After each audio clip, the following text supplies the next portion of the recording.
It is June 7th, 2024, and as tensions continue to build between Israel and Hezbollah over the border with Lebanon, as we continue to watch to see if we are going to see a full scale war break out between the two sides for the first time since 2006. As all of that is happening, you have Hezbollah demonstrating its military capabilities, sending a warning sign, or really several in this case, to Israel to let them know exactly what they would be getting into if we were to see Israel escalate this all the way to a full scale war. It certainly seems like that's what Netanyahu and some of his friends want as a way to distract from the complete failure that has been their campaign to defeat Hamas in Gaza. But what they have achieved has been the destruction of tens of thousands of Palestinian civilians. We continue to watch Israel commit massacre after massacre on the ground in Gaza. So we were joined by a special guest earlier to discuss all of the latest. Let's take a listen to that conversation now. Joining me now to discuss is Laith Marouf, a Palestinian-Syrian journalist and political commentator who joins us from Beirut. Laith, thanks so much for taking the time to join me today. Thank you for having me. Now, I wanted to get your take on the latest here. I know that we've seen we've been seeing tensions, obviously, between Israel and Hezbollah, but it seems like it has really escalated in recent days with both sides trading heavy attacks, and it appears that they could be moving towards a full-scale war. How do you see this back and forth here? I know Hezbollah has said that they don't want a wider war, but they're prepared for it. And it seems like there's some within the Israeli government that are desperate for a war, even though I can't imagine why, given everything that they have been through in Gaza. Yeah, I mean, the last 72 hours have seen the highest amount of missiles and the biggest attacks that across the border between Lebanon and Palestine since the 2006 war. So there has been definitely a raising of the intensity, the amount of weapons that are used, and the explosive heads that are used. And we saw many very important Israeli targets that have been completely destroyed. We saw the main bases in the Golan Heights completely destroyed. We saw just a few hours ago the Lebanese Islamic resistance hitting a target south of Haifa, which is the Ramat Gan air base. This is the third most important air base for the Israeli military. And similarly, we saw them hit just a few hours a target around Nazareth. So these are the furthest points that Hezbollah has hit. And we saw also Hezbollah releasing many videos of operations that they've taken over the last few months that they didn't release these videos, kind of trying to keep face for the Israelis. But these videos were released just before the cabinet meeting of Netanyahu a few days ago, when supposedly they were going to take a decision to invade Lebanon. So we saw how Hezbollah purposefully released these 3 videos half an hour before the cabinet meeting to show how they have been hitting very sensitive targets. And one of these videos was of a Almaz guided missile that was going towards a control center for the Iron Dome. And we see the Israeli soldiers running out of the base as the Almaz missile actually chases them and hits one directly. So these were purposeful propaganda put out there by Hezbollah, very powerful propaganda, to kind of deter the Zionists from having a full-out war. But the Zionists are stuck in a quagmire since October 7th. And the quagmire that the resistance put them on gives them only 2 choices: either 0, which is a complete genocide of the Palestinian people in Gaza, and or 1, which is admittance of the defeat, military defeat by the Zionists, and a negotiated peace agreement. And as we see until now, the Zionists, not only inside Israel, but all the way in the Washington, D.C., are choosing choice 0. Yeah, and it's incredibly, I would say, frustrating to watch, but at the same time, kind of as you were pointing out there, Israel refuses to admit that they have not been able to defeat Hamas. They're constantly moving the goalpost back, saying, "Oh, we just have to go into Rafah," right? It's just one more thing in this ongoing, what they claim is this ongoing campaign, when in reality they are killing more and more Palestinian civilians on a daily basis. Now, when it comes to the potential of a full-scale war with Hezbollah, I know that have been a lot of comparisons drawn back to the 2006 war. That's when Hezbollah displayed its military capabilities against the Israeli forces.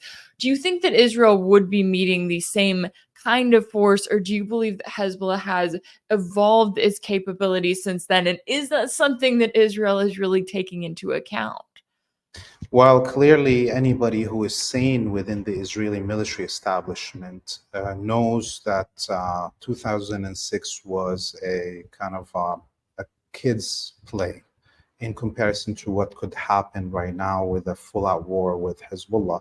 Because today, Hezbollah has the experience of not only fighting the Israelis, but also the experience of fighting the Wahhabi death squads, the ISIS and Al-Qaeda, inside Syria, in cities, and in high altitude locations in the Qalamon Mountains. Remember, the ISIS occupied the border between Syria and Lebanon, the mountain range there. So we have a force that is now much more capable. And we know that just from Sayyid Hassan Nasrallah's announcement of maybe a year ago, in one of his speeches, he said that Hezbollah currently has 200,000 Lebanese armed members that are within Lebanese territory. Those are very important indicators. He didn't say these are all the members that are armed of Hezbollah. So one is he's saying that, indicating that they have battalions that are non-Lebanese. Number two, some of them may be on Lebanese territory, these non-Lebanese battalions, and they have battalions across many other regions outside Lebanon. So 200,000 force clearly is much 10 times bigger than what Hezbollah was, let's say, in 2006. And it has all the advancements of guided missiles, drones, and even tanks. I mean, Hezbollah has just opened a museum prior to the October 7th war beginning, just a month before. Imagine this. They opened a museum for their weapons in the Beqa Valley, and it includes T-72s in the display of the tanks and APCs and anti-air defenses and drones. So this is now a much more stronger, more armed, and more agile group. They will defeat Israel very easily. And the thing is that it's very unlikely that the war will start anytime soon. I don't know if except if the Israelis are crazy, is that now Israel it's a mutual destruction situation between Hezbollah and the Israelis. And the attack today on the airfield in Ramat Gan, south of Haifa, indicates that Hezbollah will not allow the Israelis to use their air force to carpet bomb the population centers in Lebanon like they did in 2006. The minute there's a full-out war, all the Israeli airfields will be taken out in the first stage of this war. Yeah, and I think that that's a really important point to this too, because there may be some people watching this wondering, why doesn't Hezbollah just go in? Why don't they, spark an all-out war? It would completely embarrass Israel, but it also could lead to a lot of destruction, right? They're in Lebanon and have very serious consequences. I know that the US would likely at least get involved helping Israel to a certain extent, even if they didn't go all in on their end. But when it comes to Hezbollah kind of holding back in recent months, making it very clear that, look, they are going to support the resistance in Palestine on the ground in Gaza, but at the same time, not going to an all out war with Israel. What do you make of that really kind of, I want to say patience, but I don't know if that's the right word for it, right? Holding back on their end and that decision to refrain from going further? Yeah, it's clear that Hezbollah and much of the axis of resistance are very rational actors. And sometimes some people say they're too rational in their decisions. But what we have seen over the last 8 months, and now we're entering the 9th month of this war. Today is the 9th month indicator.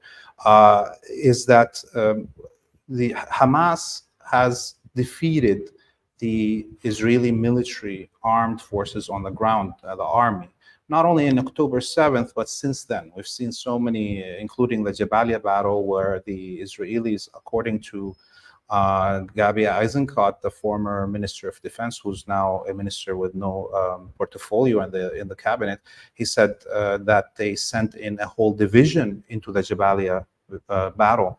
And that's, close to 30,000 troops with all their armaments. And they faced off against a brigade, 1,000 Palestinian fighters. And they fought for 21 days and lost the battle. So that's 1 to 30. And they've been, and this is after the whole destruction of Gaza. So clearly the Israelis have lost the military ground battle. So the only thing that the rest of the axis of resistance has to do is to give support fronts like we see in Lebanon, like we see in Yemen, that increase the pressure and distract the Israeli military. None of these members of the axis of resistance want a full-out genocidal war in the whole region. If you can liberate Palestine at the least cost, and yes, it's a huge cost, the genocide that's happening inside Gaza. But remember, to liberate Algeria, it took 6 million martyrs. To liberate Vietnam, it took 6 million people martyred in Laos, Cambodia, and Vietnam to get this, liberation from colonialism and imperialism is a very costly project. And if you as a people are not willing to give that price in blood, you're not deserving of liberation. That's how it works, history. So up until now, the axis of resistance plan is working out perfectly. But clearly the Zionists, their only way out of this, other than admitting defeat and sitting on the table of negotiations, is more and more genocide. And now at least the population in Lebanon is ready after 7 months. It would have been scary if the leadership of Hezbollah, let's say, were telling people from day one that we're going to a whole regional war. But now, clearly, the Israelis are going to make this choice, and it's after 8 months of everybody getting, conditioned for it. And I think the Israelis are, driving themselves off the cliff. Yeah, and it almost seems like when you see some of the statements, I know that, Netanyahu has said, oh, we are prepared for, intense battles in the north. You've got Israel's president also making statements claiming, oh, we have to defend ourselves, as that is always the, I guess, fallback that we get from Israel, these claims, even though they don't really apply. But when it comes to what we've seen from Hezbollah, especially this week, one thing that did make some headlines, I would say it could have made more than it did, was the fact that Hezbollah displayed its military might by destroying an Iron Dome battery in northern Galilee. Do you think that that possibly shook the Israeli Central Command? I mean, is it likely? And I know that that's another factor of this, is that the IDF, while Netanyahu and some of his friends may be ready for a full-scale war, the IDF, the troops that actually have to go and fight it, they may be looking at this going, yeah, we are not getting involved in this. We're going to sit this one out and away. Yeah, you're right. Definitely you're right. In fact, there was soldiers that are stationed in the north of Palestine just earlier in the day, penning like a open letter saying that they are sitting ducks in these spaces and that they want to be withdrawn, basically to be hidden in the forest or something like that. And Hezbollah is actually doing amazing in their targeting. They've in the first few months, they destroyed all the borderline surveillance points, all the electronic equipment, all the bases that are right on the border, and then they moved in further and further. They hit the main surveillance bases like in Ramon and in the occupied Syrian Golan Heights, and so now their drones are able to maneuver through the holes that they made in this grid of surveillance and protection and hit their targets so much easier, going all the way to south of Haifa. And so that shows you how effective the targeting of Hezbollah has been.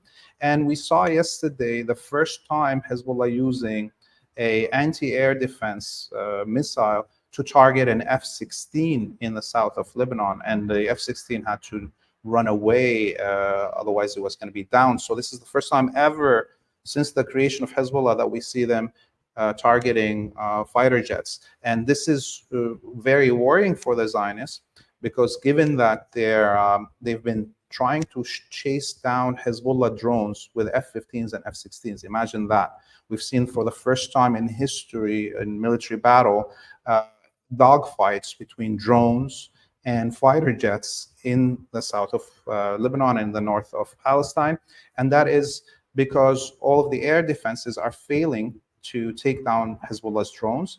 And now these F-16s and F-15s are having to fly very low in the valleys where these drones are flying into Palestine.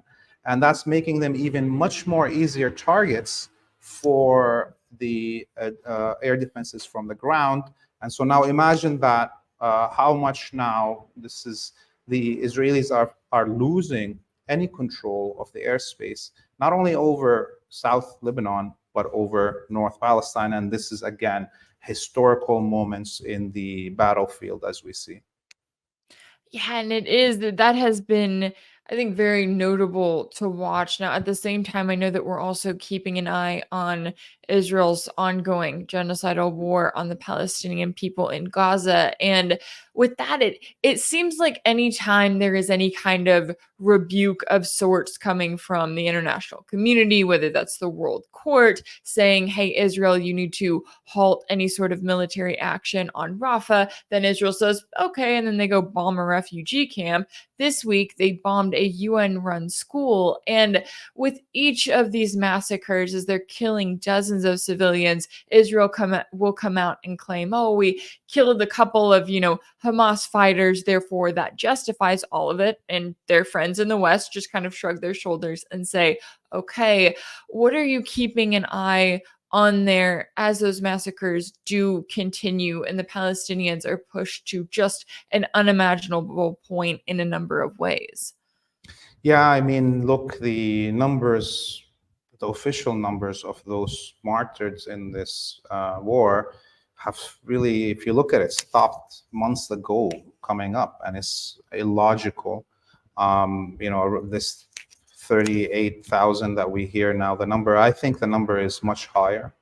And we will see as the rubble gets pulled out if this war is stopped. And because remember, all the Palestinian hospitals have been destroyed, all the registry and the civil service has been destroyed. So there's no records even to track who's alive, let alone who's dead.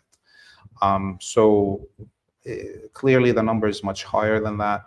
But that doesn't mean that the Israelis are winning any war. They're only winning in killing civilians, children, women, and elderly, in putting on women's underwear after they go into Palestinian homes. That's their only victories. Okay, and but when we look at the battle on the ground, they're now having to bring out the second and third generation of the Merkavas, because all their latest generations of Merkavas have been destroyed The battle around Rafah yesterday, it was a huge battle just south of and west of Rafah city, where the Israelis, on record, on camera, lost 5 tanks, multiple APCs, 3 bulldozers. So you could imagine that they are running out of armaments, even, that they're having to bring the older generations of their Merkabas out. And at this point, they probably will start needing some American tanks, Abrams, to be delivered to them because they can't keep up. On the ground, the genocide will continue as long as the United States wants it to. And as we see from the videos of President Biden at the D-Day commemoration, he's clearly not there, not in control of the country. He has lost all his mental functions, clearly. And Foreign Affairs Minister Blinken is the one who's in charge, given that also the Minister of Defense is probably has some terminal illness and is not being put in control of anything. So we see Blinken, who is an ultra-Zionist, making all these decisions on behalf of America. And I don't see this genocide stopping except with the full defeat of the Israelis. And I don't know if the Americans want to drag themselves into this war.